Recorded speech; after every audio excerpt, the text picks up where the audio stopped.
السلام علیکم ورحمۃ اللہ وبرکاتہ۔ بسم اللہ الرحمن الرحیم۔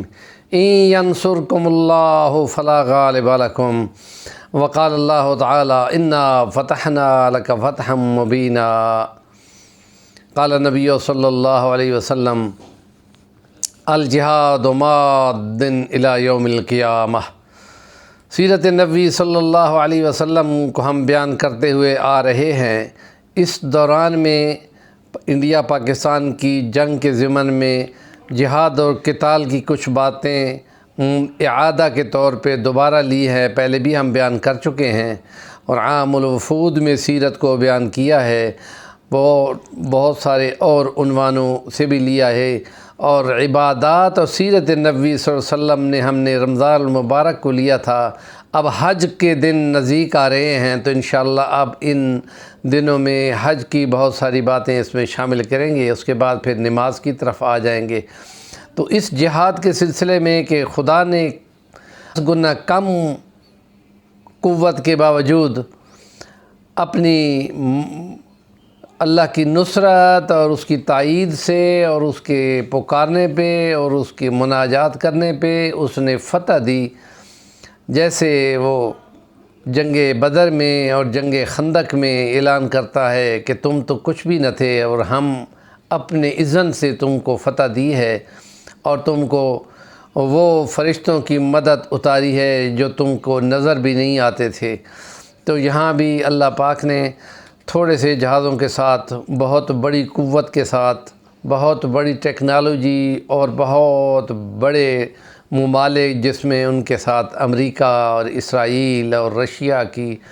S-400 سارے موجود تھے، اس کے باوجود وہ پاکستان کے جہازوں کو ہٹ نہیں کر سکے اور خدا نے 4 روزہ جنگ میں پاکستان کو فتح دی۔ تو اس کے سلسلے میں رب کا شکرانہ ادا کرنا ضروری ہوتا ہے، اور ایسے میں اگر منہ سے ایسی بات بھی نکل جائے کہ ہماری ٹیکنالوجی ہے اور ہماری یہ مہارت ہے تو یہ چیز اللہ کی اس نعمت کا انکار بنتا ہے۔ ایسی غلطی اس دور میں بھی مسلمانوں سے ہوئی تھی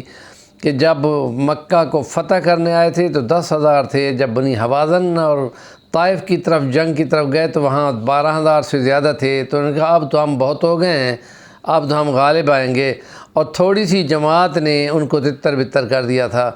اور اس وقت پھر نبی پاک صلی اللہ علیہ وسلم آگے بڑھے اور پھر خدا سے دعا کی اور پھر خدا نے ان دشمنوں کو بھگا دیا، اور اس کا تذکرہ خدا نے قرآن میں کیا ہے۔ نبی پاک صلی اللہ علیہ وسلم نے جب مکہ کو فتح کیا تھا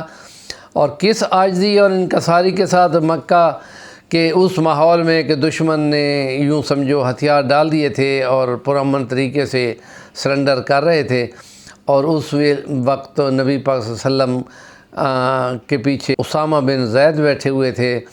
اور نبی پاک صلی اللہ علیہ وسلم کا سر مبارک اونٹ کے کوہان سے لگ رہا تھا، گویا کہ خدا کے سامنے سر بسجود ہو کر اور شکران نعمت کے طور پہ آپ داخل ہو رہے تھے۔ اور یہ چیزیں جو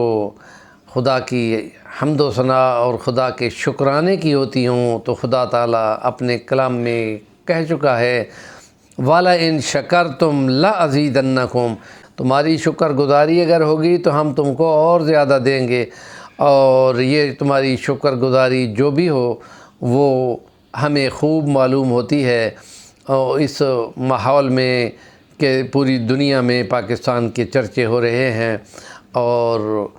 تمام لوگ اس بات کو خوش آ رہے ہیں کہ کمال کر دیا ان پاکستانیوں کی مہارت نے اور چین کی ٹیکنالوجی نے، اور چین کو وہ خدا نے شہرت دی ہے کہ وہ اربوں ڈالر بھی خرچ کرتا، تو یہ اس کے جہازوں کی ٹیکنالوجی وغیرہ کی اتنی شہرت اور اس کی وہ چیز نہ ہو سکتی جو پاکستانی جہازوں کے